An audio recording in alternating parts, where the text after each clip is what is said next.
Bagaimana Nabu Hadrah di masjid? Satu, kata ulama, kalau kita tanya nih, mana lebih mulia, Nabi Muhammad apa masjid? Muliaan mana, masjid sama Nabi Muhammad? Nah, jauh tuh mana-mana. Nabi Muhammad sama masjid, muliaan Nabi Muhammad. Jangan lagi sama masjid, sama Ka'bah aja muliaan Nabi Muhammad. Dunia dan seisinya ini, ya, makhluk yang paling mulia adalah Nabi Muhammad. Wa afdalul khalqi 'alal itlaqi nabiyuna famil 'an syigagi. Lah kalau seandainya kita kagak boleh Nabu Hadrah di masjid karena menghormati masjid, kenapa di hadapan Nabi Muhammad boleh? Padahal Nabi Muhammad lebih sakral daripada masjid. Harusnya kalau di masjid aja nggak boleh, apalagi di hadapan Nabi. Kalau ada orang mengatakan, oh masjid lebih sakral dari Nabi Muhammad, cacat akidahnya. Cacat akidahnya. Satu, Nabi Muhammad lebih mulia daripada masjid, sehingga nabuh di depan Nabi itu udah menjadi hujah bahwa apalagi di masjid yang notabene kesakralannya di bawah Nabi Muhammad. Ini kita taruh di samping dulu nih. Ana mau tanya sama antum.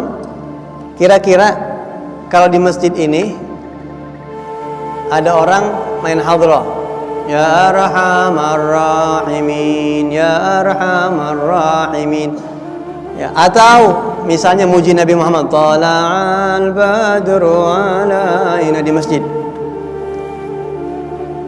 Mana lebih kurang enak dilihat, orang main hadroh di masjid apa orang latihan pencak silat di masjid atau latihan pedang di masjid?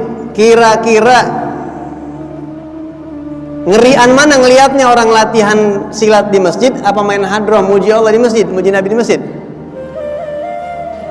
Kata Imam Ghazali, kalau seandainya kita pasti ngelihat, oh ente kok latihan di masjid sih, nggak ada lapangan apa? Jangan kritik dulu. Nabi Muhammad pernah duduk ngelihat orang-orang Habasyah lagi pada latihan di masjid buat jihad di jalan Allah. Latihan pedang, latihan tombak di masjid tuh. Bahkan Siti Aisyah melihat, itu Nabi ngelihat. Nah, apalagi cuma Nabu Hadrah. Otomatis dengan hujah dalil hadis tersebut, pertanyaan, kan kalau ada orang sholat bagaimana? Lah masa Nabi kagak tahu waktunya orang sholat main silat bagaimana? Nah itu di masjid adanya silat yang diizinkan. Kalau kata kita silat adalah bela diri, begitu ya. Adanya latihan bela diri di masjid yang diizinkan, dilihat takrirnya Nabi Muhammad SAW. Masa iya Nabi kagak tahu ngerti waktunya orang pada sholat latihan silat? Lah kagak lihat-lihat waktunya. Lihat-lihat waktunya. Emang waktunya sholat ya sholat. Masa waktunya sholat pada Nabu Hadrah, Allahu Akbar, Allahu Akbar, asyhadu an la ilaha illallah, asyhadu anna Muhammadar Rasulullah, tola'al badr, masa begitu? Nah, disambit bisa-bisa.